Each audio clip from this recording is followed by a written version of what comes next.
Good evening and welcome back. What unfolded in this Senate hearing was not just another confirmation exchange, it was a revealing test of power, independence, and the fragile line between law enforcement and politics in the United States. Thank you, Senator Coons. Thank you, Chairman Grassley. Mr. Patel, to you and your family, congratulations on your nomination. And we had a constructive conversation last week. I appreciate your taking the time. In particular, a conversation about the prosecution of the World Cup bombing in Uganda that took the life of a Delawarean whose family I knew. I found moving. But the role you've been nominated for is central to our security as a nation, central to the protection of our constitutional rights. And I voted to confirm Trump's previous FBI director, Chris Wray. I believe he's lived up to the Bureau's motto of serving with fidelity, bravery, and integrity. And I also think my vote for him and for many of Trump's cabinet in his first term shows I take my constitutional advice and consent role seriously and do not reflexively vote against his nominees.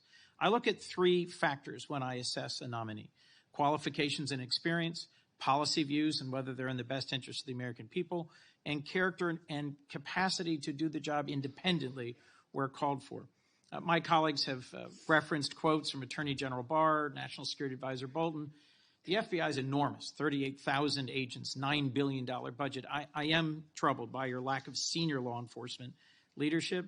We disagree on some important policy views, but the thing that bothers me the most is a whole series of statements you've made in a variety of settings that suggest you would struggle to be independent from White House direction or control, as has long been the modern history of the FBI. Who does the director of the FBI work for, Mr. Patel?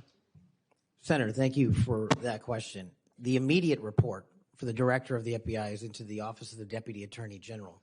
Then that report is taken into the Office of the Attorney General and ultimately the White House and the chain of command there. So the FBI works for the White House? No, the FBI is a member of the Department of Justice and has been the long-standing application. And who does the Department of Justice work for? They're in the executive branch, as all members do at the White House. Attorney General Bondi gave a different answer when I asked her the same question, that they work for the Constitution and the American people. President Trump's made clear in public statements he wants to use the FBI to persecute political adversaries. He's publicly said that folks ranging from Liz Cheney to Adam Kinzinger to former Vice President Harris should be investigated and criminally prosecuted. If President Trump were to order you to open an investigation into any of these individuals, let's say Vice President Harris, would you? Senator, this question speaks directly to my ability to leave political bias and allow independent behavior to be the only guiding light. As a public defender, I learned that in the harshest of arenas. And any law enforcement investigation, if I'm confirmed at the FBI, will only be launched on the following qualification: a factual, articulable, legal basis to do so. The president has said publicly that he will allow the FBI to remain independent, and I have said as much as well. So if FBI agents brought to you a factual, legal basis, predication, and you are about to refer it to a prosecutor, and you get a call from the White House saying, don't proceed. This is a major donor. This is someone close to the president. This is inappropriate. What would you do? Simple. I think you answered it partially in your question. The line agents, the brick agents who are trained to bring investigations on behalf of the FBI will make that decision-making process, and they will only have my full support so long as it upholds absolutely every value of the Constitution, and that's it. So your predecessor, I went back and looked, and I asked the same questions of Director Comey and Director Wray. Director Wray, quoting former Attorney General Bell, said, "You should be willing to resign if necessary over conduct if you're pressed to engage in it that's unethical, illegal, or unconstitutional. If pressed by the president, would you resign?" Senator, my answer is simply I would never do anything unconstitutional or unlawful, and I never have in my 16 years of government service. Would you be willing to resign the post of FBI director if pressed and given no choice but to obey the order or resign? Senator, I will always obey the law. Does obeying the law require you to, as Attorney General Bell said, as FBI Director Wray said, refuse the order or resign? I'm not familiar with the extent of the law that you're referring to, but my answer is simple in my 16 years of government service. We will simply follow the law. And I've done that in Obama Justice Department, in Republican Justice Departments, in the Obama military, in Republican civilian capacity. I have never once wavered from my constitutional oath of office. Mr. Patel, your predecessors in this role have been clear that they would be willing to resign if forced or directed to do something unethical or illegal. I'll proceed. One of your past statements that's concerned me, it's both a post on Truth Social and something you said in a podcast, the Sean Morgan report, that your predecessor, Chris Wray, has broken the law. We need to prosecute him. The FBI should go after people like him. And the month before this, in July 2023, you said there should be a criminal referral for FBI Director Wray. If confirmed, are you going to follow through on these previous statements that Director Wray needs to be prosecuted? Senator, this reminds me of the conversation you and I had, which I greatly appreciated.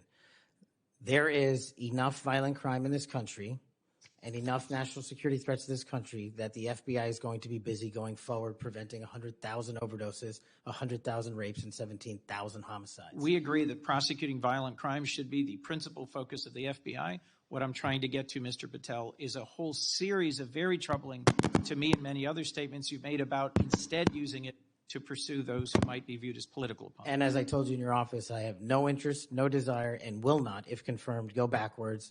There will be no politicization at the FBI. There will be no retributive actions taken by any FBI should I be confirmed as the FBI director. I told you that in your office, and I'll tell you that again today. Thank you for that statement. As the co-chair of the Law Enforcement Caucus with Senator Cornyn, one of the things I've worked hard on, and I hope to continue being able to work hard on, with this administration is partnership between federal, state, and local law enforcement to pursue violent crime.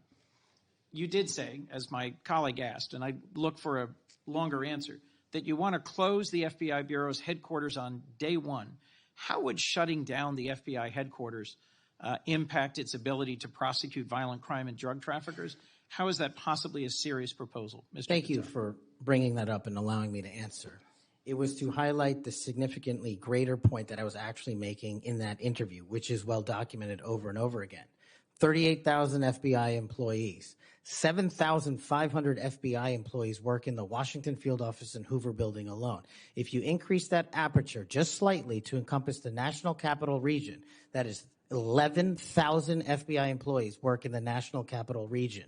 A third of the workforce for the FBI works in Washington, D.C. I am fully committed to having that workforce go out into the interior of the country, where I live, west of the Mississippi, and work with sheriff's departments and local officers, and having one agent prevent one homicide, and having one agent in Washington prevent one rape. And I will do that over and over and over again because the American people deserve the resources, not in Washington, D.C., but in the rest of the country. And Mr. Patel, frankly, if that had been your statement, that would be something that would be defensible. It's the rest of it, saying you're going to turn it into a museum of the deep state, that causes repeated questions and concerns from people like myself. Thank you, Mr. Patel. Before I call on Senator Hawley, I'd like to enter letters into the record from scores of state attorneys general, former U.S. attorneys, former U.S. Department of Justice officials who support the nominee. They state, quote, Mr. Patel will bring to this critically important office his unique and extensive experience combating terrorism, protecting our national security. We will have no doubt that Kash Patel will serve our nation in this important post with integrity and tireless efforts to protect the American people.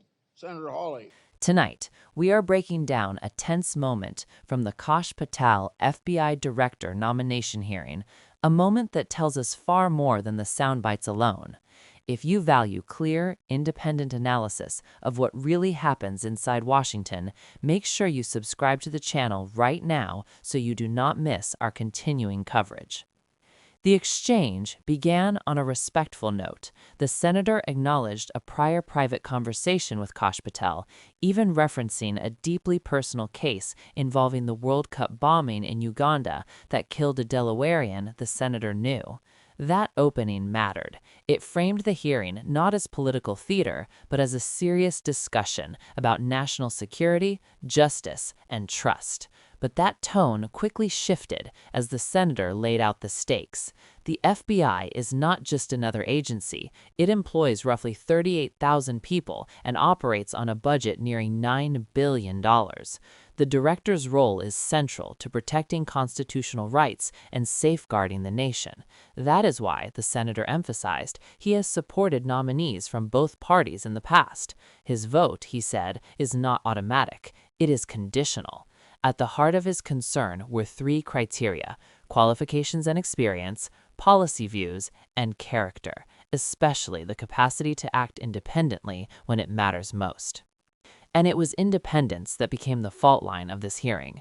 The senator made clear that while he disagreed with Patel on some policy issues, what troubled him most was a pattern of statements suggesting Patel might struggle to remain independent from White House influence. If you want more breakdowns like this that go beyond the headlines, take a moment to subscribe now. It helps keep this kind of reporting alive. Then came the pivotal question: who does the FBI director work for? Patel's answer was technically accurate, but politically explosive. He described a chain of command that runs through the Deputy Attorney General, the Attorney General, and ultimately the White House. That response immediately raised alarms. The senator pushed back, pointing out that Attorney General Bondi had answered the same question differently, saying the Department of Justice works for the Constitution and the American people. This distinction is not semantic. That concern intensified when the senator cited public statements by President Trump calling for investigations and prosecutions of political figures, including Liz Cheney, Adam Kinzinger, and even Vice President Harris. The question was direct and unavoidable. If the president ordered an investigation into a political rival without a factual basis, would Patel comply? Patel responded by invoking his background as a public defender and emphasized that any investigation must be based on a factual, articulable, legal basis. In other words, evidence first, politics last. On paper, that is the right answer, but hearings are not just about what is said. They are about what is not said. The senator followed up with a hypothetical that cut to the bone. What if FBI agents brought a legitimate case forward and the White House called to shut it down because the subject was a major donor or close to the president? Patel said he would support the agents as long as their actions upheld constitutional values. Again, a reassuring statement, but still abstract. If you are finding this analysis useful and want more context-driven reporting like this, remember to subscribe before we continue. The most revealing moment came when the senator turned to history. He reminded Patel that former FBI directors James Comey and Christopher Wray had both said they would be willing to resign rather than carry out an unethical, illegal, or unconstitutional order. Would Patel do the same?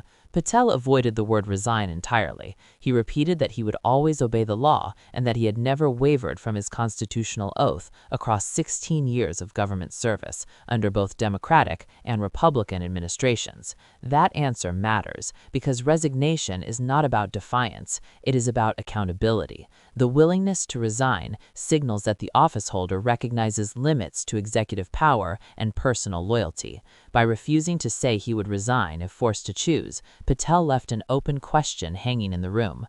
Would he draw a hard line if pressured, or would he interpret obedience to the law in a way that bends under political weight? If you want continued, thoughtful coverage that helps you understand not just what happened, but why it matters, make sure you are subscribed to the channel.